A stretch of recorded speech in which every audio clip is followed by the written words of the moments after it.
जी अस्सलाम वालेकुम। कैफेड आज के लेक्चर आगाज़ करते हैं। Lecture number 56। आज के लेक्चर में होम असाइनमेंट आपको दी गई थी रिस्क असेसमेंट की, उसकी केस स्टडीज़ को डिस्कस करेंगे। यानी आपने रिस्क असेसमेंट इस चैप्टर में जो कि कंफर्म टेस्ट होगा स्टूडेंट में, उसमें जो कुछ सीखा है अब उसको अप्लाई करने का वक्त आ गया है। हमने ये देखना है कि जो हमारा नॉलेज है उसे हम एग्जाम क्वेश्चन में अप्लाई करने के काबिल हैं कि नहीं, और एग्जाम क्वेश्चन में वो जो भी रिस्क हमें आइडेंटिफाई करने को कहता है वो हम आइडेंटिफाई कर सकते हैं कि नहीं।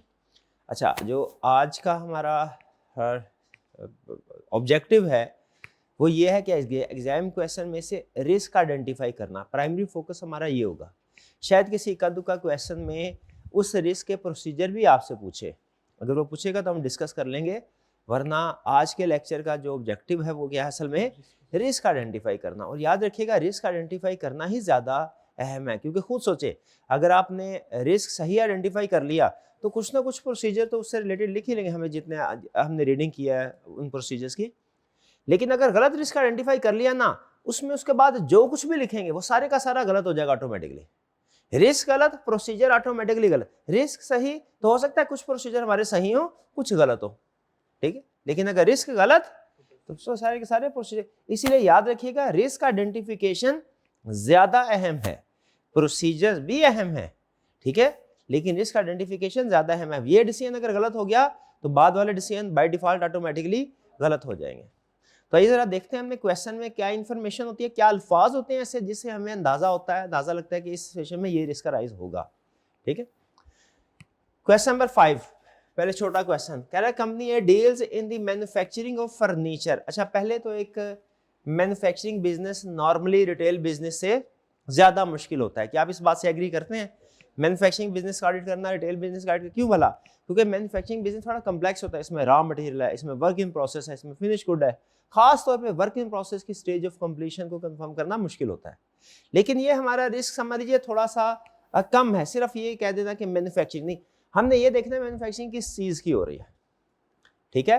क्या क्लाइंट जिस प्रोडक्ट में डील करता है, जिस प्रोडक्ट की मैन्युफैक्चरिंग करता है, उसकी वजह से हमारा रिस्क फाइनेंशियल स्टेटमेंट में इंक्रीज हो सकता है? इसका जवाब है yes.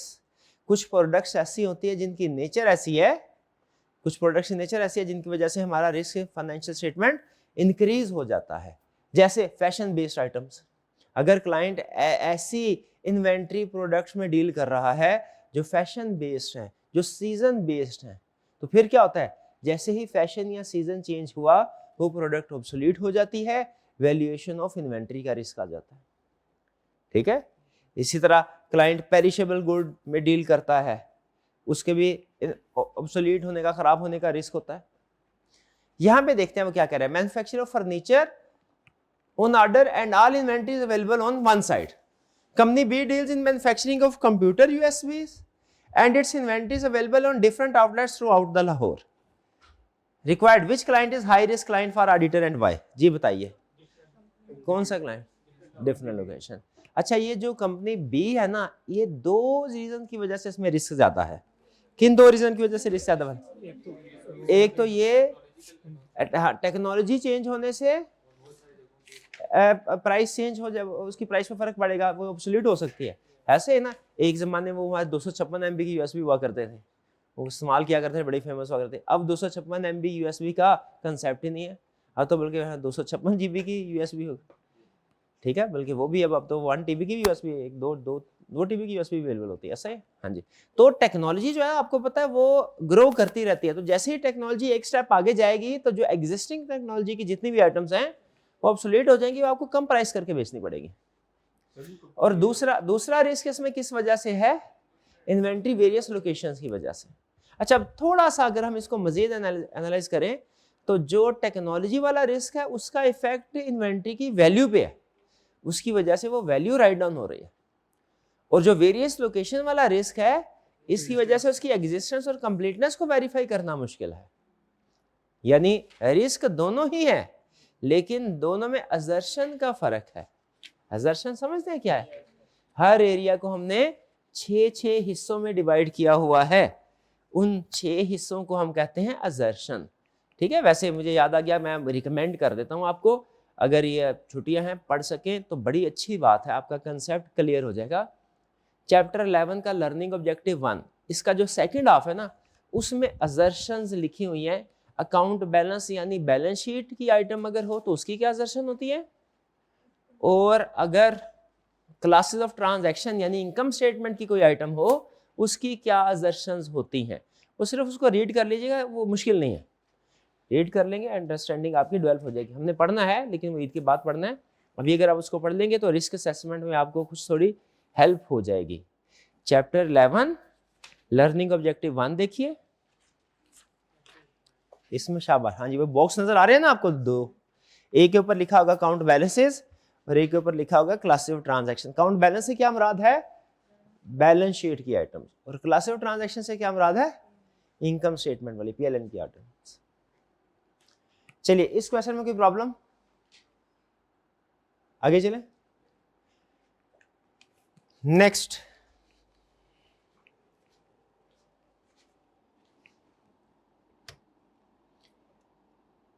Correct, consider the following two independent material situations. ये दो सिचुएशंस हैं, तो इनमें हमें क्या क्या रहा है, दोनों सिचुएशन अलग अलग है। इसको नीचे कीजिएगा, नीचे वाली साइड पे कीजिएगा इसको। Bill Smith was the CEO. पहले requirement, for each of the two situations described above, provide a brief explanation.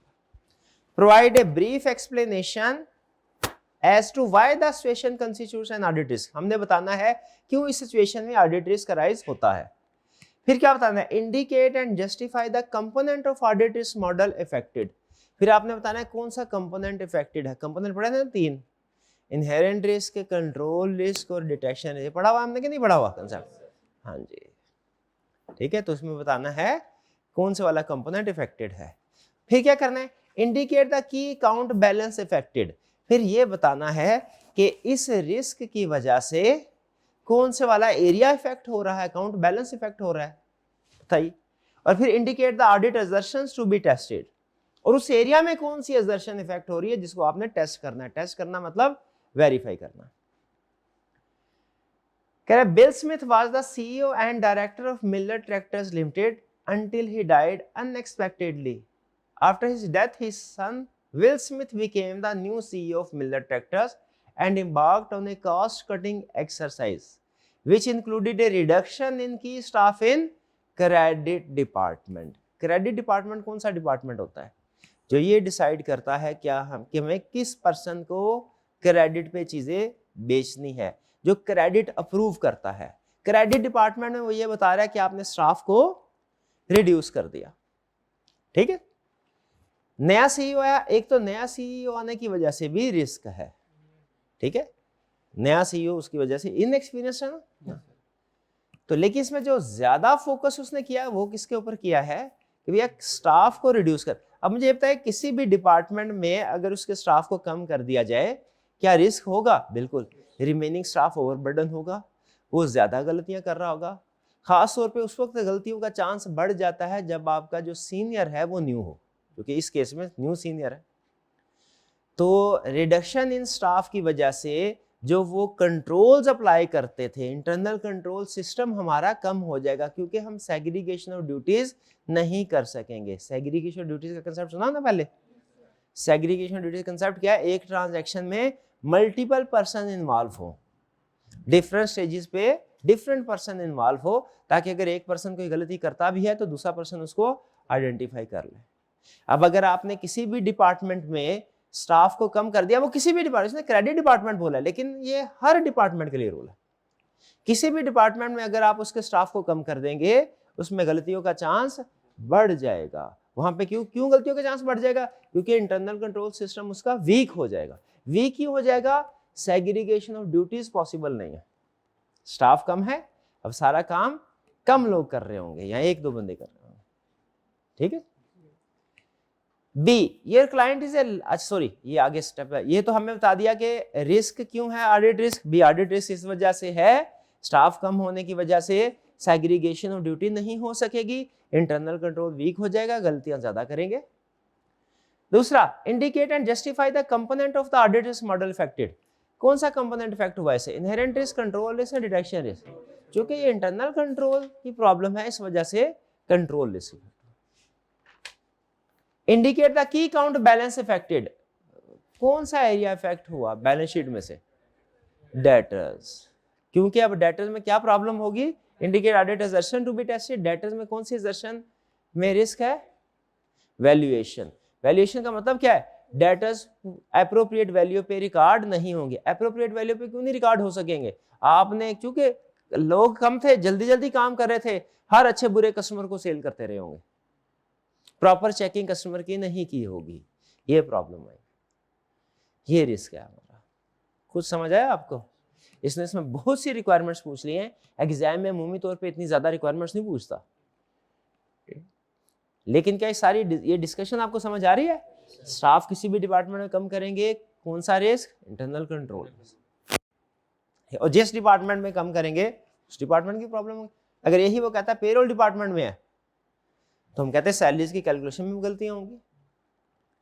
यहाँ पे उसने चूंकि डायरेक्टर्स वाली बात की है, तो हमने उसको क्रेडिट डिपार्टमेंट का ताल्लुक डेटर से ही होता है।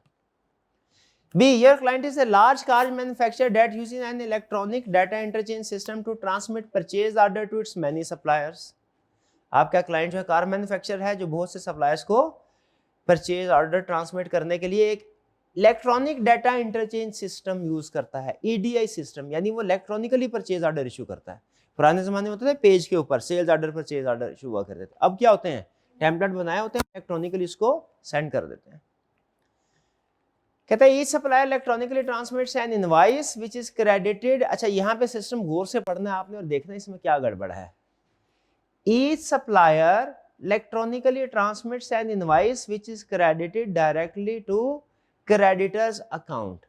सप्लायर की तरफ से इनवॉइस आती है, जो सिस्टम में जैसे ही इन होती है फौरन क्या होता है?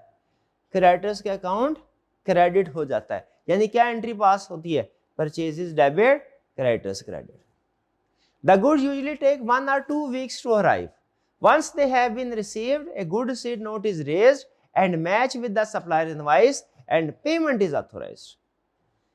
कहता है गुड्स जो है वो 1-2 हफ्ते बाद आती हैं, हाँ पेमेंट हम सारी चेकिंग करके फिर ही करते हैं।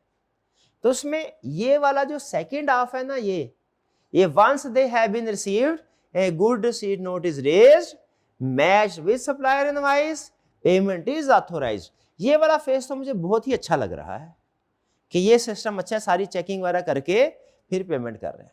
लेकिन इससे ऊपर वाले सिस्टम में कोई प्रॉब्लम है क्या? है देखा नहीं कि इसका रिवार्ड ट्रांसफर हुए हैं या 1-2 हफ्ते लगते हैं। हाँ, 1-2 हफ्ते लगते हैं। तो क्या प्रॉब्लम क्या एग्जैक्टली इसमें? परचेज पहले रिकॉर्ड हो जाती है, चीजें बाद में रिसीव हो रही है, परचेज पहले रिकॉर्ड हो जाता है। अमूमी तौर पे जो सेल या परचेज है वो कब रिकॉर्ड होती है? हाँ जी, जब रिस्क एंड रिवार्ड ट्रांसफर हो, कंट्रोल ट्रांसफर हो जब, ठीक है। या उसे हम आसान अल्फाज में क्या कहते हैं कि ज्यादातर केसेस में, आसान अल्फाज में ज्यादातर केसेस में सेल्स कब रिकॉर्ड होती है? जब हम गुड्स को डिस्पैच करते हैं। परचेज कब रिकॉर्ड होती है? जब हम गुड्स को रिसीव करते हैं। भाई ये रूल पढ़ा ना, काउंटिंग में भी यही रूल होता है अमूमी तौर पे।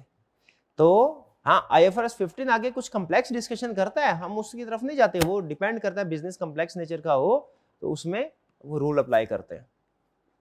वो क्या 5 स्टेप्स क्राइटेरिया है, हाँ जी हाँ। लेकिन यहाँ पे हम सिर्फ सिंपल सिचुएशन को अज्यूम करें। तो इसमें प्रॉब्लम क्या है? वही अब चीजें बाद में आ रही हैं, रिकॉर्ड पहले हो रही है, ठीक है। इसका मतलब क्या हुआ कि ईयर एंड के ऊपर ऐसी चीजें, सोचिए जरा, ईयर एंड के ऊपर ऐसी परचेजेस हुई होंगी जो अभी चीजें आपके पास आई नहीं है, रिकॉर्ड हो गई। तो पता चल गया आपको क्या क्या क्यों ऑडिट रिस्क है? क्योंकि इसमें परचेजेस ओवरस्टेटेड होंगी, क्रेडिटर्स ओवरस्टेटेड होंगे। बताएं, एग्री करते हैं इससे? क्यों ओवरस्टेटेड हो गए? क्योंकि रिसीव होने से, बताएं, एक्सप्लेन करें अपने, क्या हुआ? रिसीव होने से पहले रिकॉर्ड हो गए। शाबाश शाबाश। Indicate and justify component of audit risk model affected. कौन सा कंपोनेंट इफेक्ट हो रहा है? क्या ये नेचर ऑफ द ट्रांजैक्शन की वजह से प्रॉब्लम है, या क्लाइंट के सिस्टम की वजह से प्रॉब्लम है, या ऑडिटर के प्रोसीजर की वजह से प्रॉब्लम? सिस्टम की वजह से प्रॉब्लम। तो कौन सा वाला रिस्क हुआ? ये भी कंट्रोल रिस्क ही हुआ, इनहेरेंट रिस्क नहीं हुआ। हाँ जी, इनहेरेंट रिस्क उस वक्त होता अगर हम कहते बहुत ज्यादा significant excessive cash in hand business place पे रखा हुआ है, बैंक में जमा नहीं करवाया, बिजनेस प्लेस पे एक्सेसिव कैश इन हैंड रखा हुआ है, उस सूरत में इनहेरेंट रिस्क ज्यादा होता है क्योंकि कैश में बाय डिफॉल्ट ये रिस्क होता है। यहाँ पे कंट्रोल। अच्छा तो बताइए कि अकाउंट बैलेंसेस इफेक्टेड, कौन कौन से अकाउंट बैलेंसेस इफेक्ट हुए? परचेजेस और क्रेडिटर्स। तो बताइए इसमें असर्शन कौन सी है? कट ऑफ भी हो सकती है, ठीक है, बिल्कुल ठीक है, कट ऑफ ईयर एंड के ऊपर, वो जाहिर है पहले परचेज रिकॉर्ड हो रही है, चीजें बाद में आ रही, बिल्कुल ठीक, बिल्कुल ठीक, हाँ जी, अक्रंस भी हो सकते हैं, लेकिन ये थोड़ा सा मुश्किल है, असर्शंस बताना आपके लिए थोड़ा सा मुश्किल होगा, इसलिए मैं इसके ऊपर ज्यादा तवज्जो नहीं दे रहा, क्योंकि जब आप पढ़ेंगे ना लर्निंग ऑब्जेक्टिव 1 चैप्टर 11 का लर्निंग ऑब्जेक्टिव 1, उसके बाद आपका नॉलेज जो है असर्शंस के ऊपर वो ज्यादा होगा, वो आप इजीली उसको असर्शन को आइडेंटिफाई कर लिया करेंगे। फिलहाल सिर्फ आपको इंट्रोड्यूस करवाया है, अगर आप रीडिंग कर लेना आसान है, मुश्किल नहीं है, तो आप उसको रिस्क के साथ असर्शन को भी रिलेट कर सकेंगे।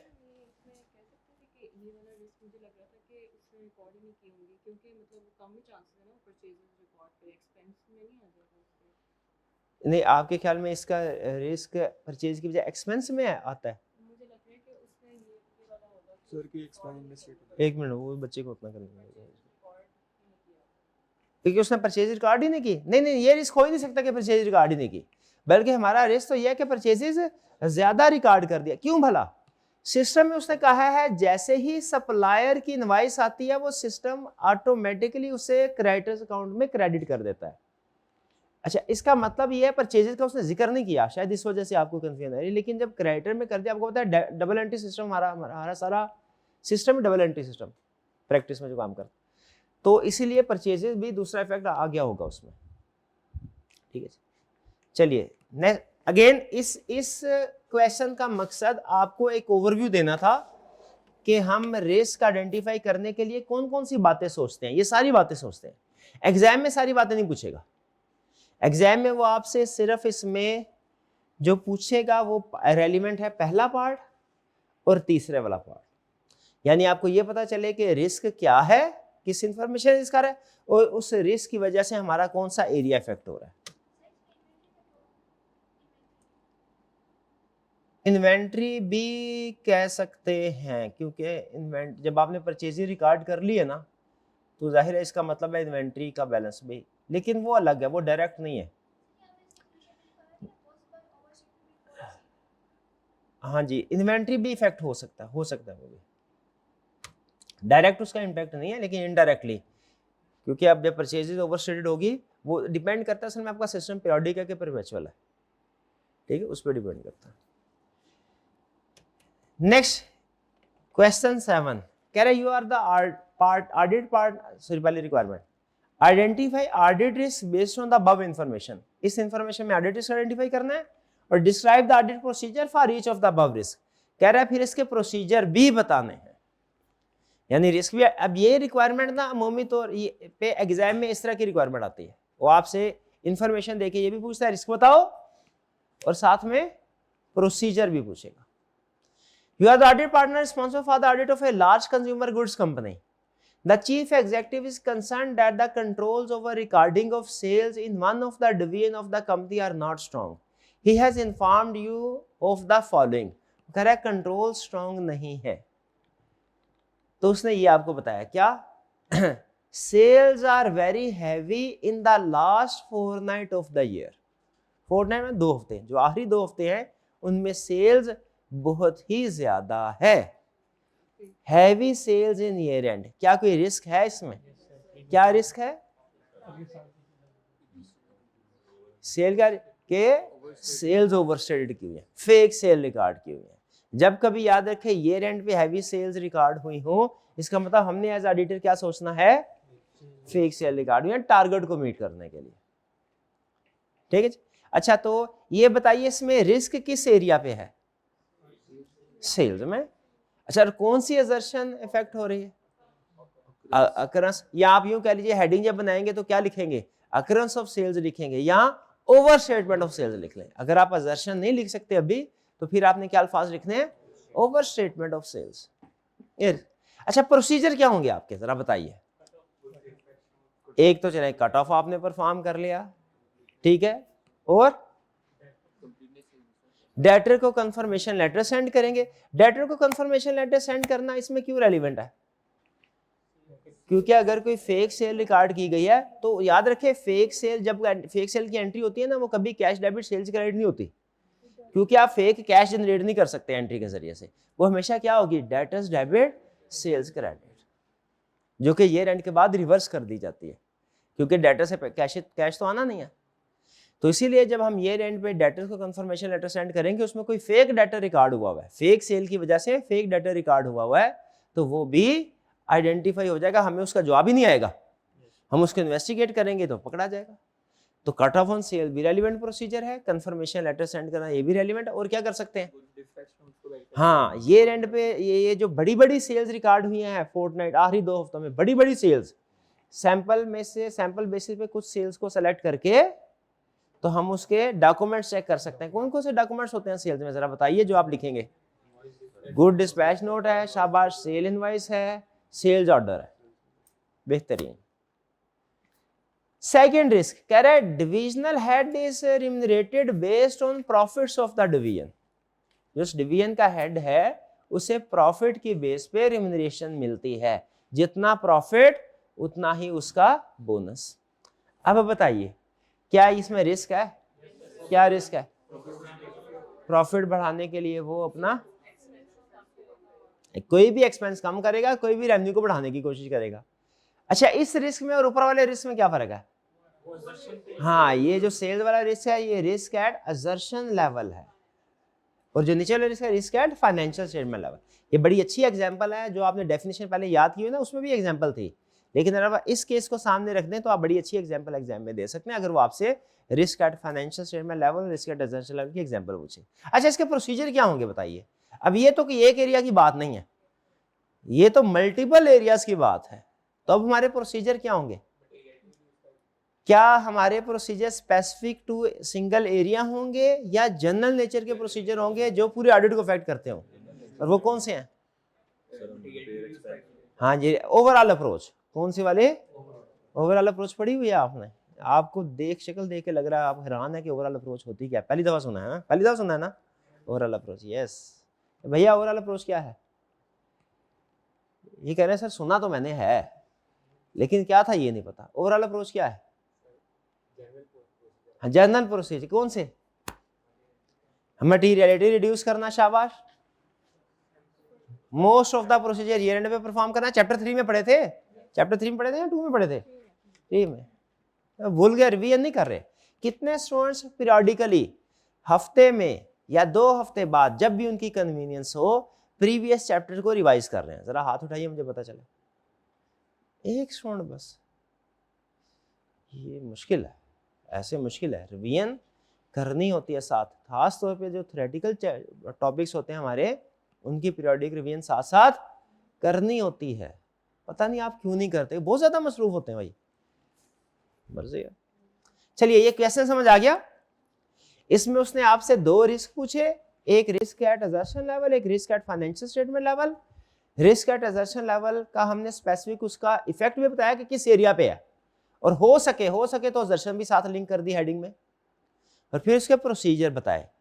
और आपको पता चल गया होगा रिस्क एट असर्शन लेवल के प्रोसीजर तो एरिया स्पेसिफिक होते हैं, और risk at financial statement level के प्रोसीजर। नेक्स्ट क्वेश्चन की तरफ चलते हैं जी। हाँ, ये है एग्जाम लेवल का क्वेश्चन है भी CFAP लेवल, लेकिन ये पुराना CFAP लेवल है। ये जो पुराना CFAP लेवल है ना, ये नया कैफ लेवल ही समझे। रिक्वायरमेंट को पढ़ें। Identify and evaluate the audit risk in the above situation. जरा गौर से सुनिएगा। सबसे पहले एग्जाम में किसी भी क्वेश्चन में सबसे अहम चीज होती है उसकी रिक्वायरमेंट पढ़ना, ताकि हमें पता चले एग्जामिनर पूछ क्या रहा है, क्योंकि एग्जामिनर ने नंबर उसी चीज के देने हैं जो वो हमसे पूछ रहा है, उस चीज के नंबर नहीं देने हम उसको जो बता रहे हैं, नहीं। इसीलिए जो वो पूछ रहा है हमारे लिए वो जानना बहुत जरूरी है। Identify and evaluate the audit risk in the above situation. पहली चीज ये समझे क्या कि प्रोसीजर नहीं मांग रहा, ये नहीं कह रहा कि रिस्क के साथ मुझे प्रोसीजर भी बताओ, वरना वो प्रोसीजर का वर्ड यूज करता, वरना वो आइटस कोर्स ऑफ एक्शन का वर्ड यूज करता, वरना ये वर्ड यूज करता how would you address the risk, इस तरह के अल्फाज यूज करता। यहाँ पे इस तरह के कोई अल्फाज यूज नहीं कर रहा। इसका मतलब क्या है, हमने क्या करना है, सिर्फ और सिर्फ आइडेंटिफाई करना है और इवेल्युएट करना है, ऑडिट। अच्छा, आइडेंटिफाई करने का मतलब क्या है, हेडिंग बना दो मुझे। इवेल्युएट करने का मतलब क्या है, एक्सप्लेन करो कि क्यों इस इंफॉर्मेशन में रिस्क है। ठीक है, आइडेंटिफाई करने का मतलब क्या है, हेडिंग बना दो। इवेल्युएट करने का मतलब क्या है, एक्सप्लेन करो कि क्यों इसमें रिस्क है। ठीक है, तो हम इस क्वेश्चन को पढ़ते जाएंगे, उसमें जो इंफॉर्मेशन हमारे सामने आती जाएगी, कुछ इंफॉर्मेशन ऐसी होगी जिसमें रिस्क राइज हो रहा है, कुछ इंफॉर्मेशन ऐसी होगी जिसमें रिस्क राइज नहीं हो रहा। याद है आपको, जैसे वो कोड ऑफ एथिक्स की केस स्टडी की थी, कुछ केस स्टडी होती थी जिसमें 1, 2, 3 पैराग्राफ पॉइंट्स हमें देता था, तो हमें तसल्ली होती थी उसमें कि हर पैराग्राफ में कोई ना कोई रिस्क है, हर आइटम में जो उसने नंबरिंग की होती, बुलेट्स बनाए होते थे, कोई ना कोई रिस्क है। लेकिन कुछ क्वेश्चंस ऐसे भी थे जिनमें कंटिन्यूस इंफॉर्मेशन होती थी, 1, 2, 3 करके उसने सेपरेट आइडेंटिफिकेशन नहीं की थी पैराग्राफ की। याद है वो क्या था, वो बलून फ्लाइट वाली केस स्टडी की थी ना हमने, वो क्या था वो, हाँ जी, ACC वाली थी गालबन, उसमें वो कंटिन्यूस केस स्टडी थी। उसमें क्या था, कुछ सेंटेंसेस में रिस्क था, कुछ सेंटेंसेस में रिस्क नहीं था। तो ये जहन में रखना है, यहाँ पे आपने इंफॉर्मेशन पढ़नी है, आइडेंटिफाई करना है किस सेंटेंस में रिस्क है, किस सेंटेंस में रिस्क नहीं है, और जिस सेंटेंस में रिस्क हुआ उसमें रिस्क को आइडेंटिफाई करना है और इवेल्युएट करना है। आइडेंटिफाई करने का मतलब क्या है, वो अल्फाज बताओ जिनकी वजह से रिस्क राइज हो रहा है। ठीक है, और इवेल्युएट का मतलब क्या है, जस्टिफाई करो रीजन क्यों रिस्क है। ठीक है, ये आपको आहिस्ता आहिस्ता जैसे प्रैक्टिस करेंगे हम, आपको अंदाजा होता जाएगा कि किस लफ्ज के पीछे क्या रिस्क छुपा है। स्टार्ट करें हम इसको।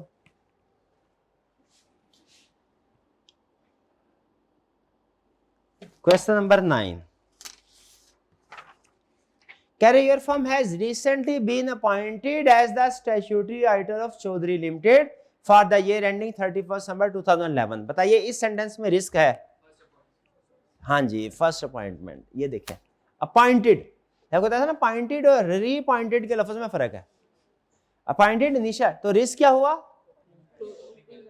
ओपनिंग बैलेंस की वेरिफिकेशन मेरी, ओपनिंग बैलेंसेस में कंटेन मटेरियल मिसस्टेटमेंट।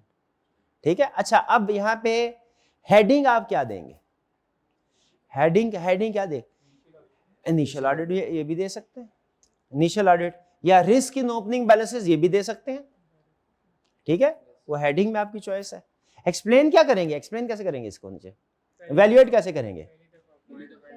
हाँ, क्योंकि आपका इनिशियल ऑडिट है, इस वजह से एक तो आपकी लिमिटेड अंडरस्टैंडिंग होगी क्लाइंट की, इस वजह से इसमें रिस्क ज्यादा है, और दूसरा ओपनिंग बैलेंसेस की वेरिफिकेशन करनी होगी, ओपनिंग बैलेंसेस में मिसस्टेटमेंट होगी, इस बारे में हमें नहीं पता। डन जी। तो ये अपॉइंटेड के वर्ड को अंडरलाइन कर लें, आइंदा कभी अपॉइंटेड का वर्ड आया तो इसमें आपने रिस्क आइडेंटिफाई करना है, और लफ्ज अपॉइंटेड और री अपॉइंटेड में फर्क है। अच्छा, एक चीज और नोट कर लें, अपॉइंटेड फर्म अगर अपॉइंट होगी ना फर्स्ट टाइम, ये इनिशियल ऑडिट है। अगर फर्म ऑलरेडी अपॉइंटेड है, पिछला साल भी फर्म ने ऑडिट किया, इस साल भी फर्म ने ऑडिट किया, लेकिन इस साल मैनेजर चेंज कर दिया, क्या ये इनिशियल ऑडिट होगा अब? नहीं, ये इनिशियल ऑडिट नहीं होगा। जब फर्म चेंज होती है ना, वो इनिशियल ऑडिट होता है, जब मैनेजर या टीम चेंज हो वो नहीं। The previous auditor from whom your firm has received professional clearance did not wish to be reappointed as auditor। अब बताइए, प्रीवियस ऑडिटर भी रीअपॉइंट नहीं होना चाहता, डिड नॉट विश, इसमें कोई रिस्क है? बता, हेडिंग क्या लिखेंगे, जिसको हेडिंग क्या लिखेंगे, हेडिंग चाहे तो जो क्वेश्चन की इंफॉर्मेशन है वही बता सकते हैं कि previous auditor did not wish to be reappointed, इजी हेडिंग रखना चाहते हैं। ठीक है, वरना जो आपका रिस्क जिस एरिया में होता है ना, उस एरिया को भी हेडिंग में मेंशन कर सकते हैं। ठीक है, या जो एक्सप्लेनेशन, जैसे ये इनएप्रोप्रिएट डिसएग्रीमेंट और स्कोप लिमिटेशन की इंडिकेशन की जा रही है, तो यहाँ पे ये भी लिख सकते हैं कि इनएप्रोप्रिएट स्कोप डिसएग्रीमेंट और स्कोप लिमिटेशन, हेडिंग ये भी लिख सकते हैं। हेडिंग चाहे तो क्वेश्चन की इंफॉर्मेशन के अल्फाज ही लिख ले, चाहे तो वो रिस्क जिस रीजन की वजह से आ रहा है, यानी जो एक्सप्लेनेशन इफेक्ट है, वो भी लिख सकते हैं। हेडिंग में प्रॉब्लम नहीं है। असल चीज क्या है, आप उसको एक्सप्लेन कैसे कर रहे हैं। तो कैसे एक्सप्लेन करेंगे आप इस रिस्क को कि वो रीपॉइंट नहीं होना चाहता? हाँ, क्योंकि ये इनएप्रोप्रिएट डिसएग्री, तभी तो वो, वरना आता बिजनेस किसको बुरा लगता है? अगर वो रिफ्यूज कर रहा है उसकी रीजन हो। CL is involved in the supply of imported consumer products। यहाँ पे बताइए कौन सा लफ्ज अहम है? Imported। और क्या रिस्क है? एक्सचेंज गेन लॉस का। अब अगेन इसकी हेडिंग ये भी लिख सकते हैं, क्लाइंट डील्स इन इंपोर्ट, और ये भी लिख सकते हैं foreign currency gain, risk foreign currency gain loss. Explain कैसे करेंगे? अगर डील कर रहा है, इनअप्रोप्रिएट रिकॉर्डिंग होगी, ये रेंट के ऊपर हो सकता है कि अपडेट ना किया हो। क्लियर? आगे चलते हैं। कितने रिस्क गिनते जाइएगा, कितने हो गए? 3। The company has its own retail outlet in all major cities. Own retail outlet. Retail outlets क्या होते हैं? शॉप्स जहां पे आप सामान सेल करते हैं। इसका दूसरा मतलब क्या समझ आ रहा है? पहले इन्वेंट्री वेरियस लोकेशन पे, ये भी एक रिस्क है। It also supply goods to large retailer most of whom are allowed 45 days credit. Credit पे चीजें भेजना क्या रिस्क है? कोई कौन सा रिस्क है? हाँ, प्रोविजन का। बिल्कुल, आप वैल्यूएशन ऑफ डेटर भी हेडिंग में लिख सकते हैं, ये भी लिख सकते हैं goods are sold on credit. Heading से फर्क नहीं पड़ता। ठीक है जी। अच्छा, ये कंपोनेंट कौन सा इस सिचुएशन में, रिस्क का कौन सा कंपोनेंट इस सिचुएशन में इफेक्ट हो रहा है? ये एडिशनल पूछ रहा हूँ। हाँ, इनहेरेंट। शाबाश, क्योंकि जब कभी क्रेडिट सेल करेंगे, गुड, बैड डेट तो होंगे। वैसे इसके सोल्यूशन में ये नहीं बताना होता, याद रखिएगा। सोल्यूशन में आपने सिर्फ अहम चीज है, इसको नोट कर लें। सोल्यूशन में सिर्फ आपने बताना है रिस्क किस इंफॉर्मेशन की वजह से अराइज हो रहा है और उसको एक्सप्लेन करना है। टाइप ऑफ रिस्क सोल्यूशन में नहीं बताना। जैसे जब हमने टाइप्स ऑफ मिस स्टेटमेंट पढ़ी थी, टाइप ऑफ स्कोप लिमिटेशन पढ़ी थी, लेकिन इंपैक्ट ऑन रिपोर्ट बताते हुए हमने सिर्फ ये साबित किया था ये मिस स्टेटमेंट है कि नहीं, कि स्कोप लिमिटेशन है कि नहीं, उसकी टाइप साबित नहीं की थी। ऐसा ही है। उसी तरह यहाँ पे भी आपने सिर्फ, जब हमसे रिस्क पूछेगा ना, हमने सिर्फ रिस्क को आइडेंटिफाई करके एक्सप्लेन करना, टाइप ऑफ रिस्क नहीं बतानी। यानी ये नहीं बताना inherent risk, control risk, detection risk, नहीं बताना जब तक स्पेसिफिकली ना पूछे। नहीं बताना, ये नहीं बताना risk at financial statement level है, रिस्क एट ट्रांजैक्शन लेवल, जब तक स्पेसिफिकली ना पूछे। ठीक है, ये नहीं बताना बिजनेस रिस्क ऑडिट, जब स्पेसिफिकली ना पूछे। एक्सेस सारे ऑडिट रिस्क ही होते हैं। तो जब स्पेसिफिकली पूछेगा तब हम टाइप ऑफ रिस्क बताएंगे। जब ना पूछे तो फिर हमने सिर्फ रिस्क के ऊपर कमेंट करना है, टाइप्स ऑफ रिस्क हमने नहीं बताना। डन जी।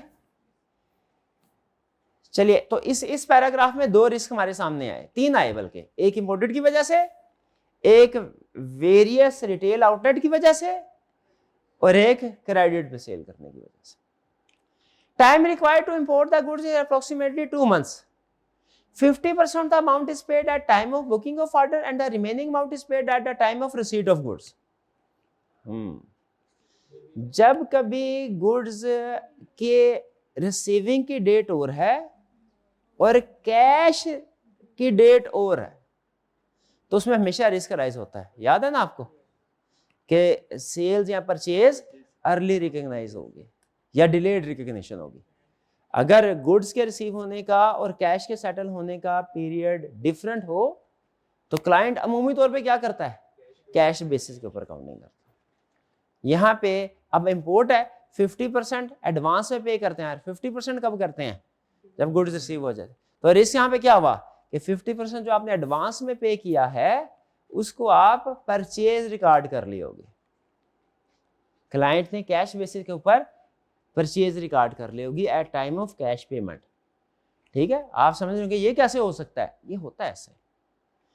क्लाइंट, आप प्रैक्टिकली भी जाएंगे तो आपको अंदाजा होगा, अमूमी तौर पे जो क्लाइंट का स्टाफ है वो कैश बेसिस के ऊपर चल रहा होता है। हालांकि अडॉप्ट किया होता है एक्रूअल बेसिस, लेकिन एक्रूअल बेसिस मुश्किल होती है। उसमें हमने कैश के अलावा भी देखना होता है कि कुछ कंडीशंस मीट हो रही हो तो रिकॉर्डिंग करनी है।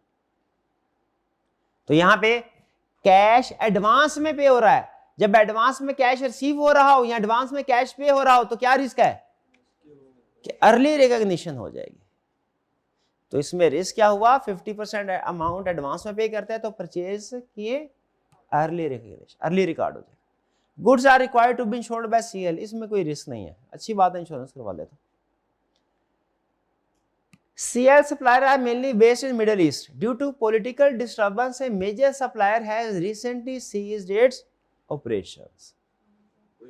हाँ, ये गोइंग कंसर्न की तरफ जा सकता है, ठीक है। मेजर सप्लायर है आपका और अब वो आपको सप्लाई नहीं कर रहा, लेकिन आपने ना एहतियातन इफ करके लिखना है कि if alternate supplier is not found then this में result in going concern uncertainty, ठीक है ना, एहतियातन इफ करके लिखना है। भाई ये क्लियर? क्या मेजर सप्लायर ने हमारे साथ बिजनेस डिसकंटिन्यू कर दिया, इससे गोइंग कंसर्न का रिस्क राइज होता है? हमने, आपको कैसे पता चला? कैसे पता? इवेंट्स या कंडीशन की लिस्ट में था ये, इवेंट्स या कंडीशन पढ़ी थी हमने, उसकी लिस्ट में भी था ये। वैसे तो आपने कॉमन सेंस अप्लाई की होगी शायद, तो वो भी सही नतीजे पे पहुंचे, लेकिन लिस्ट में था। असल रीजन ये है, वो लिस्ट याद है? कितने स्टूडेंट को याद है गोइंग कंसर्न के इवेंट्स या कंडीशन की लिस्ट? हाथ उठाइए, शाबाश। हाईबे क्लास में भी किसी को नहीं? एक स्टूडेंट को याद है। और फिजिकल क्लास में कितने स्टूडेंट को? 2।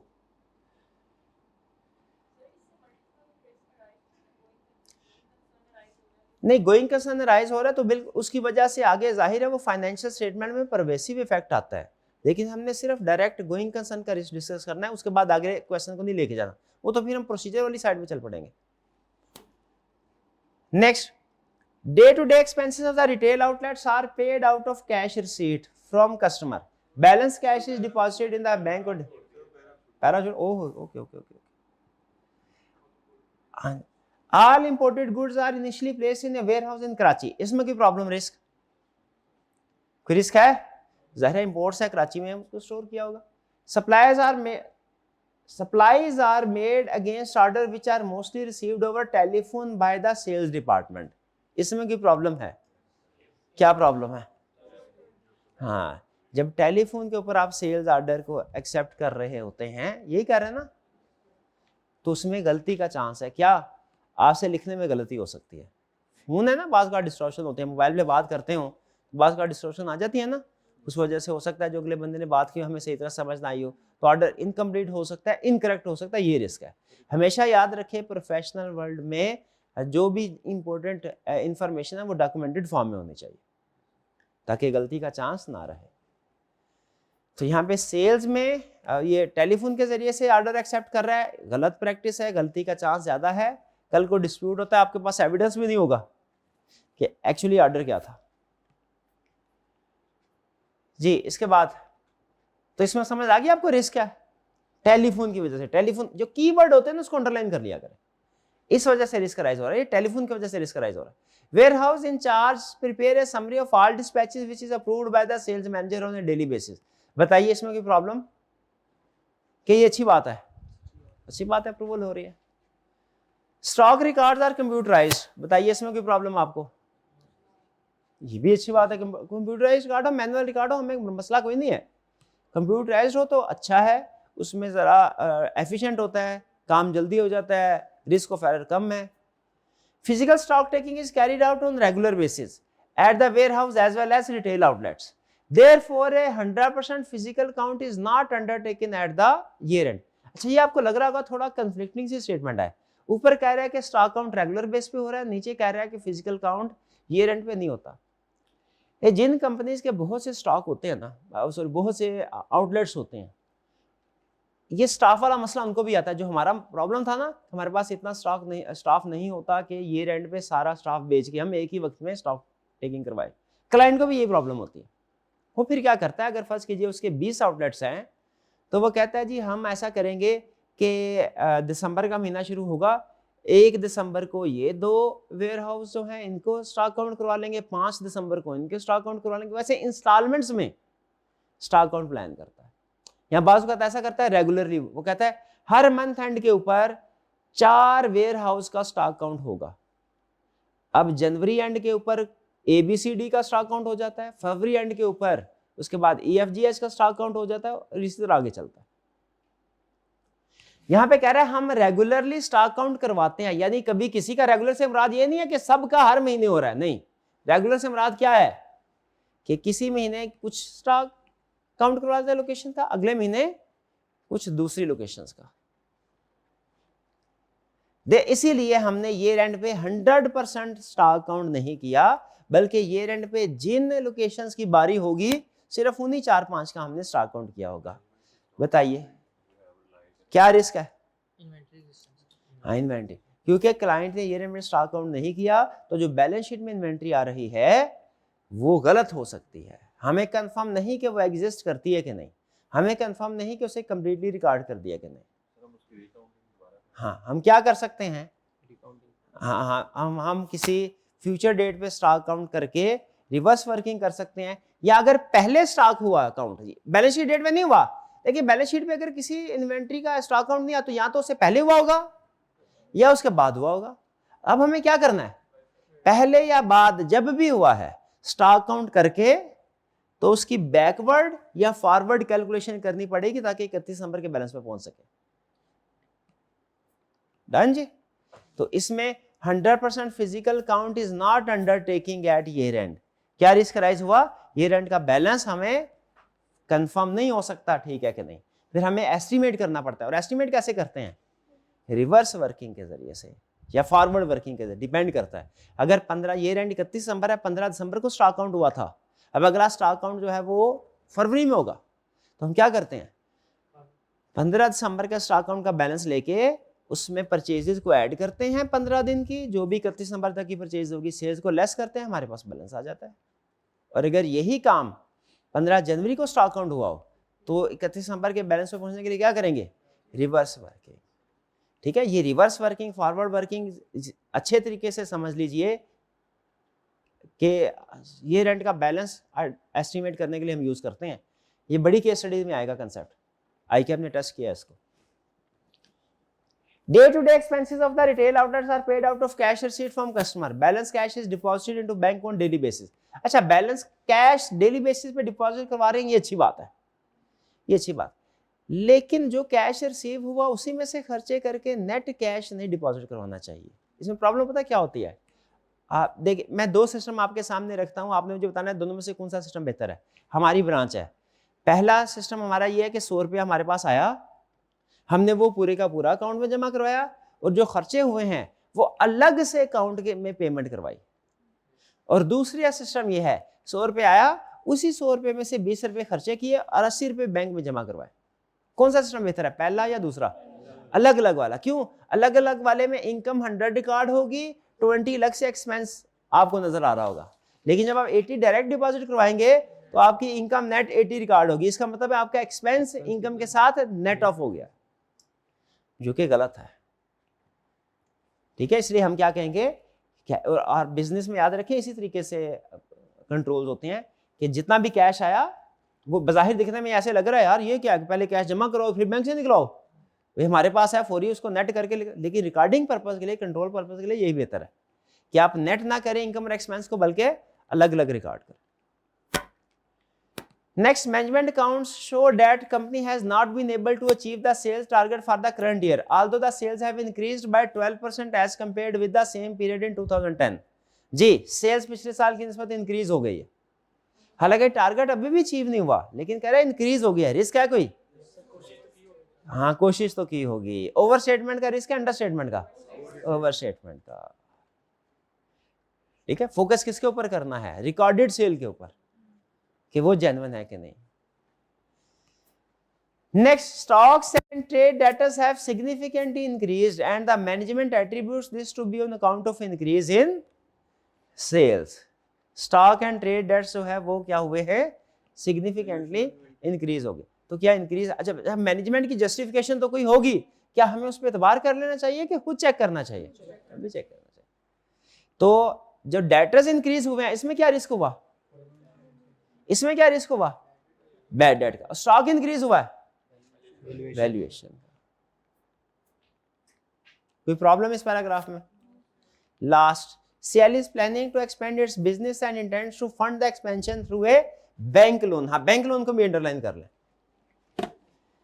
बैंक लोन की वजह से क्या कोई रिस्क राइज होता है? बिल्कुल। बैंक के साथ आपकी कुछ टर्म्स एंड कंडीशन एग्री हुई होंगी, उनकी कंप्लायंस चेक करनी होती है।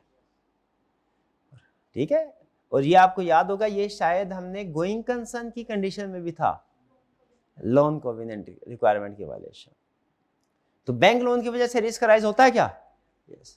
क्या रिस्क है कि अगर आपने उसकी टर्म्स एंड कंडीशन की वायलेशन की तो बैंक एक्सट्रीम केसेस में आपसे पूरा लोन रिकॉल कर लेगा और आपको वो लोन करंट लायबिलिटी के तौर पे क्लासिफाई करना पड़ता है। और एक्सट्रीम केस, एक्सट्रीम एक्शन ना भी ले तो कम से कम दर्जे में फाइन या पेनल्टी तो इंपोज करेगा, उसकी प्रोविजन रिकॉर्ड करनी होगी। CI's existing bankers have declined to increase the borrowing limit and therefore the company has approached another banker for the loan. The management has, इस इंफॉर्मेशन में कोई रिस्क राइज हो रहा है? एग्जिस्टिंग बैंकर्स ने decline कर दिया है। हाँ, ये कुछ इसकी फाइनेंशियल, पुअर फाइनेंशियल पोजीशंस को इंडिकेट कर रहा है। The management has requested you to complete the audit by 15 February 2012 to enable it to submit audited financial statements to the new bankers. जी, अब ये कौन सा रिस्क है? Strict deadlines. हाँ जी, शॉर्ट टाइम पीरियड है। और क्या रिस्क इसमें राइज होगा?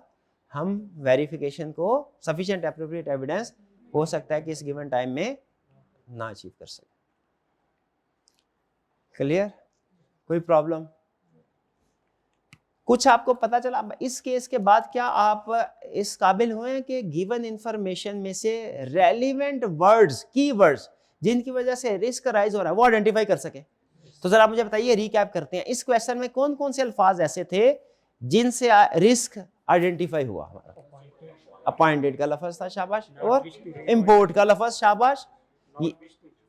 हाँ, क्रेडिट सेल, टेलीफोन, गलती हो सकती है, physical count not done at year and, शाबाश। ठीक, 50% काउंट। आपने ये अल्फाज अलग से लिस्ट बनानी है अपनी कोई कि इन अल्फाज की वजह से रिस्क राइज होता है। ये असल में आपकी लर्निंग ये अल्फाज है, वो लिस्ट बनाइए अलग से, ताकि अगर वो अल्फाज किसी दूसरी केस स्टडी में आए तो आप फौरन उसको पहचान लें। और जब आप ये लिस्ट बनाएंगे ना कि इस लफ्ज से रिस्क राइज होता है, आगे चाहे एक्सप्लेनेशन ना दे, सिर्फ ये अल्फाज लिख लीजिए तो आपको पता चलेगा टोटल कोई 50-60 अल्फाज हैं, उन्हीं में वो रिस्क को बदल बदल के केस स्टडी सेट करता है। 50-60 अल्फाज, सिर्फ ज्यादा नहीं।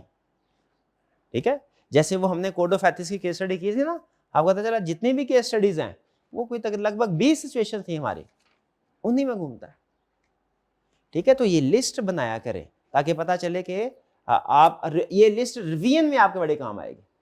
आपको सारे क्वेश्चन दोबारा रिवाइज करने की जरूरत नहीं है, सिर्फ लिस्ट को पढ़ा, 50-60 वर्ड्स हैं, वो ऐसे हो गया जैसे आपने 10 केस स्टडी प्रैक्टिस किया। 10 मिनट के अंदर लिस्ट रिवाइज हो जाया करेगी और आपका पूरा चैप्टर तैयार है। अच्छा, इस क्वेश्चन में क्वेश्चन 10 है और क्वेश्चन 9, इसमें फर्क क्या है?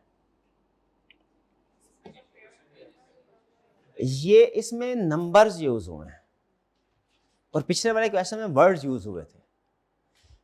इसको हम कहते हैं रिस्क असेसमेंट थ्रू फैक्ट्स। पिछला फैक्ट्स एंड फिगर आपने देखा ना, रिस्क असेसमेंट थ्रू फैक्ट्स, और यह है रिस्क असेसमेंट थ्रू फिगर्स। क्या हम नंबर्स के जरिए से रिस्क आइडेंटिफाई कर सकते हैं? बिल्कुल। अच्छा, अब एग्जाम में 2 पॉसिबिलिटीज हैं, या तो वो, बल्कि 3 पॉसिबिलिटी है, जरा ध्यान से सुनिएगा।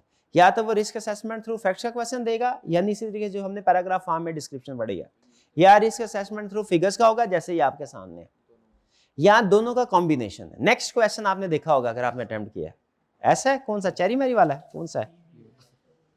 इसमें चेरी मैरी का लफ्ज इस्तेमाल हुआ कहीं? हाँ, चेरी, ये आ गया। ये चेरी मैरी वाला है ना, ये है रिस्क असेसमेंट थ्रू फैक्ट भी है और फिगर्स भी है, डिस्क्रिप्टिव इंफॉर्मेशन भी है, नंबर भी है। तो हम दोनों चीजें सीख रहे हैं। ये ध्यान में रखिएगा, क्या नंबर से रिस्क आइडेंटिफाई हो सकता है? बिल्कुल हो सकता है। अच्छा, अब जब रिस्क असेसमेंट थ्रू फिगर्स करवाएगा ना आपसे, उसमें भी 2 पॉसिबिलिटीज हैं। नंबर 1, वो आपको इनकम स्टेटमेंट बैलेंस शीट दे देगा, अमूमी तौर पे ऐसे ही करता है, 90% केसेस में ऐसे ही करता है, मोर देन 90%। क्या करता है? Income statement balance sheet. आपने उसे रिस्क असेसमेंट कैसे करनी होती है ये सुन लें। आपने परसेंटेजेस और रेशोज कैलकुलेट करनी होती है। जब इनकम स्टेटमेंट बैलेंस शीट देगा, क्या करना है? परसेंटेजेस, और जैसे सेल्स है, परसेंटेज कैलकुलेट करें पिछले साल की निस्बत कितने परसेंट इंक्रीज हुआ है या डिक्रीज हुआ है। ठीक है, एक्सपेंसेस में अमूमी तौर पे हम परसेंटेज कैलकुलेट करते हैं। जब बैलेंस शीट आइटम में रिस्क आइडेंटिफाई करते हैं तो अमूमी तौर पे हम रेशोज कैलकुलेट करते हैं। जैसे डेटर में रिस्क राइज होना है तो क्या करना है, डेटर टर्नओवर रेशो कैलकुलेट करनी है पहले, फिर रिस्क राइज होगा। अगर रेशो इंक्रीज हो रही है तो वैल्यूएशन का रिस्क। ठीक है, फिर से सुन लें, एग्जाम में जो रिस्क असेसमेंट की केस स्टडी देगा जो कि कंफर्म है कि देगा इस अटेंड में, तो वो क्वेश्चन में क्या करेगा, आपसे रिस्क आइडेंटिफाई करवाएगा। तो गिवन क्वेश्चन की टाइप्स क्या होगी, या वो आपको करवाएगा रिस्क असेसमेंट थ्रू फैक्ट्स, या रिस्क असेसमेंट थ्रू फिगर्स, या कंबाइन। ज्यादा चांस है आप कंबाइन का, लेकिन अलग अलग भी करवा सकता है, उसकी मर्जी है। अगर रिस्क असेसमेंट थ्रू फिगर करवाएगा तो या तो आपको इनकम स्टेटमेंट बैलेंस शीट दे देगा। इस सूरत में आपने क्या करना है, उस इनकम स्टेटमेंट बैलेंस शीट से पहले परसेंटेजेस और रेशो कैलकुलेट करनी है, फिर रिस्क असेसमेंट होगी। पहले सेल्स की परसेंटेज देखें इंक्रीज, पहले एक्सपेंस की परसेंटेज देखें इंक्रीज डिक्रीज, पहले इन्वेंट्री टर्नओवर रेशो कैलकुलेट करेंगे, फिर उसके बाद रिस्क असेसमेंट करेंगे। भी समझ रहे हैं? पहला केस क्या है रिस्क असेसमेंट थ्रू फिगर्स का, कि उसने आपको इनकम स्टेटमेंट बैलेंस शीट दे दे, उसमें क्या करना है, पहले परसेंटेज रेशो कैलकुलेट करनी है, फिर रिस्क असेसमेंट करनी है। दूसरी पॉसिबिलिटी क्या है रिस्क असेसमेंट थ्रू फिगर्स की, कि वो आपको डायरेक्ट परसेंटेजेस और रेशोज दे दे। ये वाला क्वेश्चन आसान है क्योंकि इसमें आधा काम उसने कर दिया। क्या कर दिया भला, परसेंटेज और रेशो खुद कैलकुलेट कर दी। अब आपने डायरेक्टली सिर्फ एक ही काम करना है, क्या, रिस्क। ठीक है, फिर से देखिए, रिस्क आइडेंटिफाई करने के मैं आपको बड़े लेवल पे जो है आइडेंटिफिकेशन करवाना चाहता हूं कि क्वेश्चन को पहचाने। इस क्वेश्चन में, ये 9 क्वेश्चन में और 10 में क्या फर्क है, वो रिस्क असेसमेंट थ्रू फैक्ट्स का क्वेश्चन है, रिस्क थ्रू फिगर्स में नंबर से रिस्क आइडेंटिफाई करना है, नंबर से भी कर सकते हैं हम। अच्छा, अब जरा मुझे बताइए, ये क्वेश्चन नंबर 10 और क्वेश्चन नंबर 11 में क्या फर्क है। 10 में उसने रेशियोज वगैरह खुद कैलकुलेट करके दी हुई हैं, और ये जो 11 है इसमें उसने आपको खुद से percentage ratio calculate, income statement, इसमें क्या करना है आपने, इसमें आपने 2 स्टेप पे काम करना है। Step number 1 percentage ratio calculate भी करनी है, और स्टेप नंबर 2 रिस्क भी आइडेंटिफाई करना है। समझ रहे? और ये जो 12 वाला क्वेश्चन है, ये चारों क्वेश्चन ना, ये टाइप्स को सामने रख के सिलेक्ट किए गए, रैंडम सिलेक्शन नहीं हुई। 12 वाला क्वेश्चन क्या भला, ये प्रीवियस जितने क्वेश्चन है उन सबसे डिफरेंट क्यों है भला। हाँ, इसमें रिस्क असेसमेंट थ्रू फैक्ट भी है, रिस्क असेसमेंट थ्रू फिगर्स भी है। अच्छा, जो रिस्क असेसमेंट थ्रू फिगर है उसमें बताइए क्या 1 स्टेप रिस्क असेसमेंट होगी कि 2 स्टेप होगी। 2 स्टेप से क्या मुराद है कि आपको पहले परसेंटेज रेशियो कैलकुलेट भी करना पड़ेगा, फिर आइडेंटिफाई करना पड़ेगा। इसका मतलब है ये वाला क्वेश्चन, आसान अल्फाज में बोलूं, सारी डिस्कशन सम अप कर रहा हूं, ये क्वेश्चन आपका सबसे कॉम्प्रिहेंसिव है। इस तरह का क्वेश्चन आप जहां मिले ना, आपने जरूर अटेम्प्ट करना है, यानी जिसमें रिस्क असेसमेंट थ्रू फैक्ट्स भी है, रिस्क फिगर्स भी है, और फिर उसने इनकम स्टेटमेंट बैलेंस शीट दी हुई है कि हम रेशियो परसेंटेजेस कैलकुलेट भी करेंगे, और फिर उसके बाद क्वेश्चन को समझ रहे हैं, क्वेश्चन को समझेंगे तो फिर सॉल्यूशन समझ आएगा ना क्या करना है। चलिए, अभी तो फिलहाल हम पहले इस क्वेश्चन पे जाते हैं जी। पहली चीज, अच्छा याद रखिएगा, परसेंटेजेस और ratio over the period change नहीं होती। अगर जनवरी के महीने की जीपी रेशो है 10%, एक महीने की जीपी रेशो है 10%, 12 महीनों की जीपी रेशो क्या होगी 120%, और भी 10% रहेगी। क्यों? हाँ, और ये असूल सिर्फ सेल जीपी रेशो के ऊपर नहीं है, हर एक परसेंटेज रेशो के ऊपर है। ठीक है, पिछले महीने की एक महीने की सेल को इस महीने की एक महीने की सेल के साथ कंपेयर करें तो जो परसेंटेज में डिफरेंस आएगा इंक्रीज या डिक्रीज 12 मंथ में भी उतना ही आएगा। ये परसेंटेज रेशो के कैलकुलेट करने का, परसेंटेज रेशो असल में ना अमाउंट में नहीं होती, परसेंटेज में होती है। एक चीज चेंज होती है, दूसरी भी चेंज होती है, तो आपकी जो आंसर है वो सेम आता है। इसी वजह से आप 8 महीनों की परसेंटेजेस कैलकुलेट करें या 12 महीनों की, वो कंपेरेबल है। ये बात समझ रहे हैं? कुछ स्टूडेंट ये कहते हैं सर ये जो 35% है ना, ये 8 महीनों का डाटा देखिए जरा, ये 12 महीनों का डाटा पूरे साल का, ये 8 महीनों का है। इसको एक्स्ट्रापोलेट करे, क्या करे, एक्स्ट्रापोलेट करने का मतलब क्या है, 35% को डिवाइडेड बाय 8 मल्टीप्लाई बाय 12 करें, फिर पूरे साल की आएगा। ये कंसेप्ट गलत है, क्यों गलत है? हाँ जी, क्योंकि परसेंटेज रेशो एक महीने की भी वही 12 महीने की। हाँ, अगर ये अमाउंट होती ना, जैसे मैं आपसे ये कहता कि 8 महीने की सेल इतनी है, 12 महीने की सेल बताइए कितनी होगी, फिर आप ये काम करते। जो एब्सोल्यूट अमाउंट होती है ना, एब्सोल्यूट अमाउंट, सेल्स इतने रुपीस, परचेज इतने रुपीस, उसमें आप ये काम कर सकते थे। लेकिन रेशियो और परसेंटेज एक महीने की भी हो, साल की, वो सेम होती है। तो ये जो 8 मंथ है ना, ये समझे 12 मंथ्स ही है। ये पहला दाव उसने ये खेला था। अच्छा, रिक्वायरमेंट में क्या कह रहा है मुझे बताइए, अगर आप रिक्वायरमेंट को समझना शुरू हुए तो। Identify the prospective audit risk. Prospective समझना, यही जो आपको फेस करने पड़ेंगे। प्रोस्पेक्टिव में कोई कंसेप्ट नहीं है। Audit risk which the auditor should consider while planning the audit. क्या करना है, रिस्क आइडेंटिफाई करना है। क्या हमने प्रोसीजर, बड़ा सवाल, क्या प्रोसीजर बताने हैं? क्या बिजनेस रिस्क आइडेंटिफाई करना है? नहीं, पूछा नहीं है। रिक्वायरमेंट बड़ी क्लियर, आपको पता है, जब तक रिक्वायरमेंट क्लियर नहीं होगी आपने आगे नहीं चलना। In the planning phase of the audit of Dynamic Limited for the year ending 30th June 2012, you have calculated the following ratio from the management accounts of the company for the 8 months ended 29 फरवरी। पहला जी, अच्छा पहले तरतीब से चलेंगे, पहले easy कर ले, तरतीब से चलते जाए। ग्रॉस प्रॉफिट परसेंटेज, हमने प्रीवियस लेक्चर में सीखा था कि सेल्स की रिस्क असेसमेंट अलग होगी, कॉस्ट ऑफ सेल्स की अलग होगी, ऐसा ही है। और जब कॉस्ट ऑफ सेल्स की रिस्क असेसमेंट करनी है ना, कॉस्ट ऑफ सेल्स में 3 चीजें होती हैं, कौन, opening stock, purchases, closing stock. ठीक है, मैन्युफैक्चरिंग हो तो एक्सपेंसिव भी होता है, लेकिन सिंपल है। ओपनिंग स्टॉक का ताल्लुक पिछले साल से होता है, उसमें कभी रिस्क असेसमेंट नहीं करते, वो अलग से इनिशियल ऑडिट होना तो अलग से वो रिस्क डिस्कस हो जाता है। कॉस्ट ऑफ सेल्स की जब कभी रिस्क असेसमेंट करेंगे, आपने ये नहीं कहना cost of sales is overstated, क्योंकि cost of sales in itself कोई एरिया नहीं है। कॉस्ट ऑफ सेल्स 3 एरियाज का सम है, ओपनिंग स्टॉक, परचेजेस, क्लोज। आपने एरिया लेवल पे रिस्क असेसमेंट करनी है। ओपनिंग स्टॉक तो पिछले साल वाला है, वो अलग हो गया, उसको डिस्कस नहीं करना, ये नहीं। अच्छा, गलत अप्रोच क्या है, cost of sales is overstated. सही क्या है, purchases is overstated and closing stock is understated या अंडरवैल्यूड। समझ रहे हैं? रिस्क असेसमेंट कर रहा हूं, आपने मुझे बताना है क्या गलती है। पिछले साल की सेल्स 100, इस साल की सेल भी 100। पिछले साल कॉस्ट ऑफ सेल्स 80 थी, इस साल कॉस्ट ऑफ सेल्स 60 है।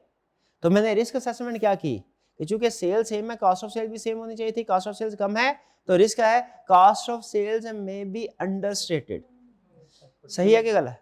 नहीं नहीं नहीं नहीं, सही क्या होगी, परचेजेस में भी अंडरस्टेटेड एंड क्लोजिंग स्टॉक में भी। क्लोजिंग स्टॉक ओवरस्टेट होगा तो कॉस्ट ऑफ सेल्स कम होती है, माइनस होता है ना। तो यहां पे मुझे बताया, यहां पे वो उससे भी एक्स्ट्रा आगे गया है, उसने कहा कॉस्ट ऑफ सेल्स दूर की बात है, मैं आपको जीपी रेशो देता। जीपी, हम कॉस्ट ऑफ सेल्स को अलग अलग करना चाहते थे, उसने क्या किया, कॉस्ट ऑफ सेल्स के साथ सेल्स को भी नेट करके दे दिया है। ग्रॉस प्रॉफिट अगर आप देखें ना, इसमें sales minus cost of sales है, इसका मतलब है कॉस्ट ऑफ सेल्स भी शामिल है, सेल्स भी शामिल। अच्छा, मैं अब रिस्क, अच्छा GP ratio over the year constant रहता है, ये पता ना आपको, कल एग्जांपल दी थी कि अगर पिछले साल की सेल्स 100 मिलियन है और जीपी रेशो 10% है, इस साल की सेल्स 200 मिलियन हो गई, जीपी रेशो कितनी होगी, 10%। क्यों, जब सेल्स बढ़ी है तो कॉस्ट ऑफ सेल्स भी बढ़ी होगी। अब मैं रिस्क असेसमेंट करने लगा हूं, आपने मुझे बताना इसमें गलती क्या है और फिर उसमें करेक्शन भी करनी है। रिस्क क्या है, पहले वाला, जीपी रेशियो में भी अंडर, ग्रॉस प्रॉफिट में भी अंडरस्टेटेड, क्योंकि पिछले साल में 40% आ रहा था, इस साल में 35% है। रिस्क क्या है, ग्रॉस प्रॉफिट में भी अंडरस्टेटेड। बताइए है सही है, सही नहीं तो क्या है, सही रिस्क असेसमेंट करें। हाँ, अब पहले तो आपने ग्रॉस प्रॉफिट को 2 हिस्सों में डिवाइड करना, सेल्स और कॉस्ट ऑफ सेल्स में। सेल्स का क्या है, कम रिकॉर्ड हुई, सेल्स में भी अंडरस्टेटेड, डिक्रीज इन सेल। अब डिक्रीज इन सेल की वजह से असल रिस्क अंडरस्टेटमेंट सेल का नहीं होता, क्या होता है, इन्वेंटरी वैल्यूएशन का और पीपी का। शाबाश, ये हो गया, भी समझ आ रहा है। कॉस्ट ऑफ सेल्स क्या हुई होगी? पहले बताएं, इंक्रीज के डिक्रीज?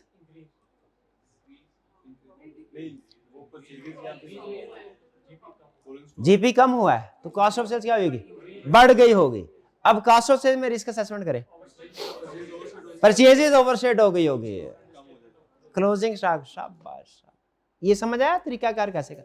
एरिया लेवल पे जाना है। जीपी रेशियो में इन इटसेल्फ जीपी की रिस्क असेसमेंट नहीं होती, वो एरिया नहीं है कोई, वो तो 2-3 एरिया का सम है। सर सेल वैल्यू में क्या क्या था? इन्वेंट्री हो, फिक्स एसेट, अगर सेल डिक्रीज हो रही हो तो इन्वेंट्री राइट डाउन करनी पड़ेगी, क्योंकि इन्वेंट्री बिक नहीं रही ना, डिमांड एनआरवी पे राइट डाउन करनी पड़ेगी। और फिक्स एसेट जो है, जाहिर है अब वो इन्वेंट्री जो फिक्स एसेट बना रहा है, इन्वेंट्री फारग हो गई, वो नहीं बिक रही, तो फिक्स एसेट भी तो फारग हो गया, वो भी इस्तेमाल नहीं होगा, वो लॉस मेकिंग प्रोडक्ट थोड़ी बनाएंगे, उसको बेचना पड़ेगा। Next, inventory turnover days. Inventory turnover ratio days में है।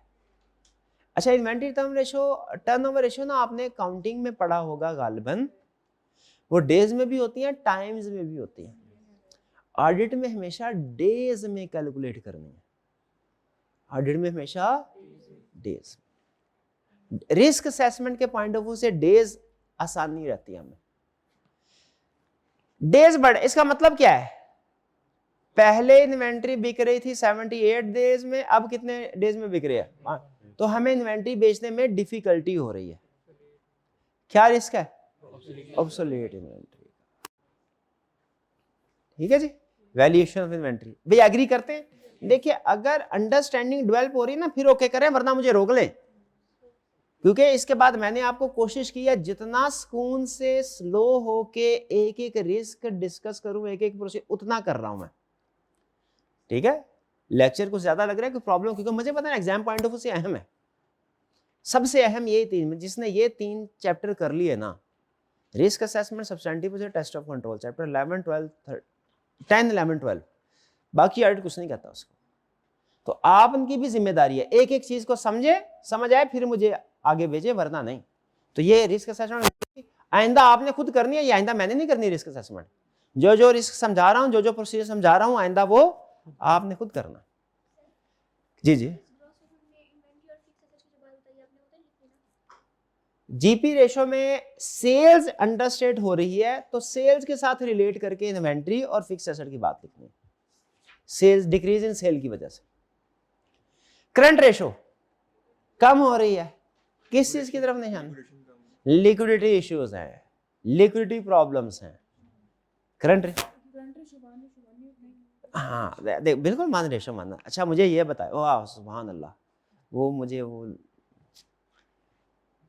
लतीफ़ा याद आ गया जल्दी जल्दी से। 2 सहेलियाँ काफ़ी अरसे के बाद मिली, एक दूसरे से कहने लगी भाई क्या इतने दिन के बाद क्यों मिल रहे हो? कहा मेरी शादी हो गई थी। मैंने कहा अच्छा तुम्हारा शोहर क्या करता है? कहने लगी वो तो लखपति है। बड़ी इंप्रेस। कहते हैं अच्छा पहले क्या था? पहले करोड़पति था। अब मुझे बताइए, अब पहले लखपति इंप्रेस हो गया, अमीर है, लेकिन पता चला जब पहले करोड़पति था अब लखपति बन गया, अब क्या हुआ?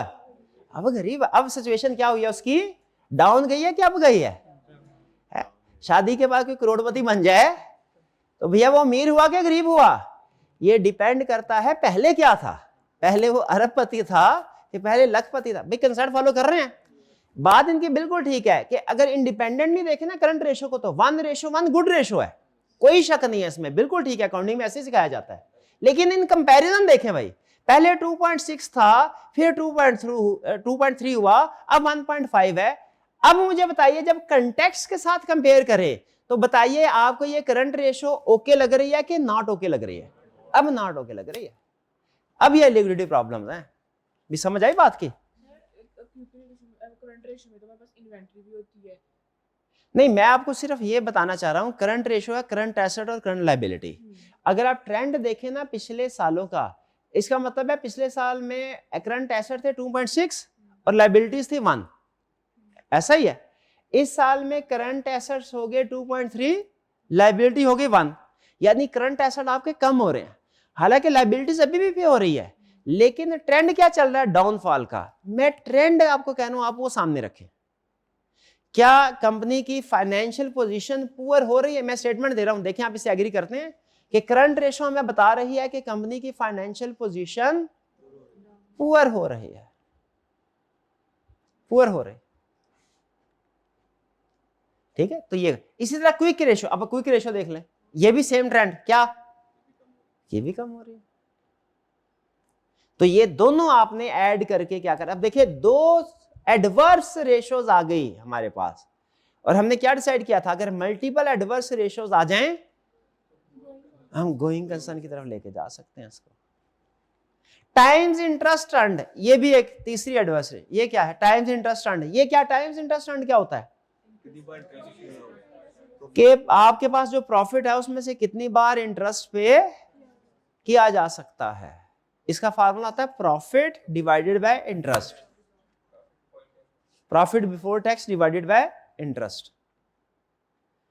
तो अगर ये 5 दफा आ जाए तो उसका मतलब क्या है, 5 दफा इंटरेस्ट पे कर सकते हैं। आपका इतना प्रॉफिट है, आपका बैंक के सामने कॉन्फिडेंट होकर कह सकते हैं भाईजान आपका लोन मसला ही कोई नहीं है, हम इतना प्रॉफिट कमाते हैं कि आज जितना आपका लोन है ना 5 दफा इंटरेस्ट पे कर सकते हैं। आप परेशान है कि इंटरेस्ट मिलेगा कि नहीं मिलेगा, हमारी स्ट्रॉन्ग पोजीशन को इंडिकेट करता है। लेकिन यहाँ पे भी अगेन देखें क्या हो रहा है भला, कम, और यहाँ पे तो सूरत मजीद खतरनाक हो गई है। कैसे, 0, अब हमारे इसका मतलब 0.91 टाइम्स इंटरेस्ट एंड 0.91 का मतलब पता है क्या है कि अब हमारे पास इतना भी प्रॉफिट नहीं है कि हम इंटरेस्ट भी पे कर सके। तो ये भी अगेन नेगेटिव। तो ये तीनों चीजें नेगेटिव आ गई, एग्री करते हैं, current ratio, quick acid ratio और टाइम्स इंटरेस्ट। ये अच्छा, और ये तीनों ऐसी नेगेटिव है कि कंपनी की फाइनेंशियल पोजीशन को इशारा कर रही है। तो इन तीनों को इकट्ठा करके गोइंग कंसर्न अनसर्टेनिटी लिख सकते हैं। और डेटा टर्नओवर रेशो क्या रिस्क है, हाँ भाई। अच्छा पहले मुझे बताएं ये नंबर्स मैसेज क्या दे रहे हैं आपको कि पहले 68 डेज में डेटर से पैसे वसूल हो जाते थे, अब 132 डेज में रिकवर हो रहा है। यानी कलेक्शन में प्रॉब्लम आ रही है हमें, हाँ जी, provision for bad debt record करनी पड़ेगी। कुछ समझ आई आपको, रिस्क असेसमेंट थ्रू फैक्ट भी हो गया, रिस्क असेसमेंट थ्रू फिगर भी हो गया। चलिए अब इसके बाद आगे, अब आप खुद भी कुछ कर सकते हैं कि नहीं कर सकते? क्या आप इतना कॉन्फिडेंस फील करते हैं अपने अंदर कि एग्जाम लेवल का क्वेश्चन अटेम्प्ट कर सकें? वैसे ये ना मैंने आपको पहले होम असाइनमेंट दी थी, इस चैप्टर में ना थोड़ी सी मैंने आपके साथ चाल चली है। वो क्या, अमूमी तौर पे पहले जितने भी चैप्टर होते थे और बाद में भी जितने होंगे, उन्हें पहले कंसेप्ट पढ़ाया फिर सवाल दिए। इसमें थोड़ा सा मैंने बेटा पहले मैंने आपको सवाल दे दिए, थोड़े से परेशान हुए सर सवाल नहीं हो रहे, समझ नहीं आ रहे, सर वो जान मैंने को कुछ बताया नहीं, मैं चुप रहा। मैंने कहा हाँ पहले खुद करें, प्रॉब्लम आए, अब अगर इसी क्वेश्चन को करेंगे ना आपके लिए बड़ा इजी होगा। ठीक है जी, तो अच्छा जरा क्विकली देख लें हम इसमें 5-6 मिनट में सिर्फ कंपैरिजन। ये ना समझेंगे मैं सवाल करो, सवाल नहीं करवा रहा, सिर्फ 2-3 छोटे छोटे सवाल आपसे पूछ लूं। आपका कोई सवाल तो नहीं है? सवाल है तो कुछ? क्रेडिट रेशो, क्रेडिट कंट्रोल किसे कहते हैं? क्रेडिट का मतलब होता है क्रेडिट सेल। क्रेडिट कंट्रोल का मतलब है ऐसा डिपार्टमेंट जो क्रेडिट सेल को कंट्रोल करता है, यानी ये डिसाइड करता है किस पर्सन को क्रेडिट उधार माल देना है और किसको नहीं देना। ठीक है जी। रेवेन्यू में कोई रिस्क है? क्या रिस्क है? Over statement. अच्छा एक चीज में रखिएगा, अगर मैंने आपको बताया था अगर क्वेश्चन के अंदर फैक्ट्स भी हैं और फिगर्स भी हैं, आपने क्वेश्चन पढ़ के पहले फैक्ट्स को फिगर के साथ रिलेट करना है, फिर रिस्क असेसमेंट करनी है। ये बात याद है ना? यानी ऊपर नीचे हो सकता है। अच्छा यहाँ पे ना कितने % इंक्रीज है सेल्स में? 17%। अगर क्वेश्चन में कहे बाकी की इंडस्ट्री ने 5% से ग्रो किया है, हम कहेंगे रिस्क है, ये ओवरस्टेटेड है। बाकी ने 5% किया, इन्होंने 17% कैसे कर लिया? अगर क्वेश्चन में कहे बाकी इंडस्ट्री ने 30% ग्रो किया है नीचे कहीं, तो फिर हमारा रिस्क बदल जाएगा। फिर हमारा रिस्क क्या होगा? हाँ, अंडर स्टेटमेंट का। फिर बात समझ रहे हैं? तो बाज का दूसरी इंफॉर्मेशन होती है, जैसे आपका काउंटिंग का क्वेश्चन होता है ना जिसमें ट्रायल बैलेंस दिया, नीचे एडजस्टमेंट भी होती है। कुछ आइटम्स के नीचे एडजस्टमेंट, गौर से सुनिएगा, ये अप्रोच बता रहा हूं कि कंबाइन जो क्वेश्चन आएगा उसको कैसे आपने सॉल्व करना है। कुछ क्वेश्चन की एडजस्टमेंट होती, ट्रायल बैलेंस होता है, नीचे कुछ आइटम्स की एडजस्टमेंट होती है, कुछ की नहीं होती। आप क्या करते हैं, direct trial balance income balance sheet में, इनकम स्टेटमेंट में डाल देते हैं, ऐसे करते हैं।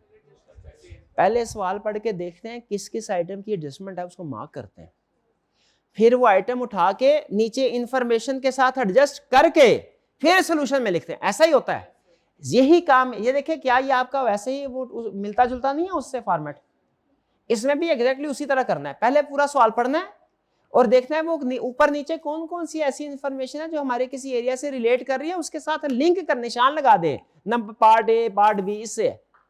अब जब आपने रिस्क असेसमेंट करनी है तो क्या करना है, उसको उससे रिलेट करके फिर रिस्क असेसमेंट करनी है, वरना नहीं, वरना नहीं। समझ रहे हैं?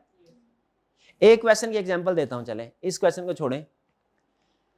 पिछले साल का सेल्स रेवेन्यू 10 मिलियन, इस साल का सेल रेवेन्यू 10 मिलियन, कोई रिस्क है? पिछले साल भी 10 मिलियन की सेल थी, इस साल भी 10 मिलियन की सेल है, बजाहिर नहीं, अभी इतनी इंफॉर्मेशन से कोई रिस्क है नहीं है ना। नीचे उसने एक और इंफॉर्मेशन दी थी कि ड्यूरिंग द ईयर कंपनी ने 2 प्रोडक्ट्स लॉन्च किए, new products during the year, ये इंफॉर्मेशन है बस। अब बताइए, अब आपको कोई रिस्क नजर आ रहा है? अब क्या रिस्क नजर आ रहा है? भाई न्यू प्रोडक्ट आई है तो सेल बढ़नी चाहिए, अब सेल उतनी ही है, इसका मतलब क्या है, न्यू प्रोडक्ट फ्लॉप हो गई है। ये ना, अगर आप सिर्फ फिगर्स को कंसीडर करेंगे ना तो हो सकता है गलत नतीजे पे पहुंच जाए। तो नीचे जो इंफॉर्मेशन हुई है उसे एडजस्टमेंट करके, उस इंफॉर्मेशन की एडजस्टमेंट करके फिर रिस्क असेसमेंट करनी है, डायरेक्ट नहीं करनी। भाई समझ रहे हैं? फिर से, अगर रिस्क असेसमेंट थ्रू फैक्ट और फिगर दोनों कंबाइन आ जाए तो आपने कैसे करना है सॉल्व, जैसे काउंटिंग का सवाल करते हैं वो कैसे, कि ट्रायल बैलेंस के साथ एडजस्टमेंट है ना, तो रिलेट करके फिर सोल्यूशन बनाना है, रिलेट करके फिर सोल्यूशन बनाना है। बात फॉलो कर रहे हैं? तो यहां पे भी इस तरह के क्वेश्चन में भी जब उसने इंफॉर्मेशन भी दी होगी, और खास तौर पे नेक्स्ट क्वेश्चन जो है, अगला क्वेश्चन कौन सा?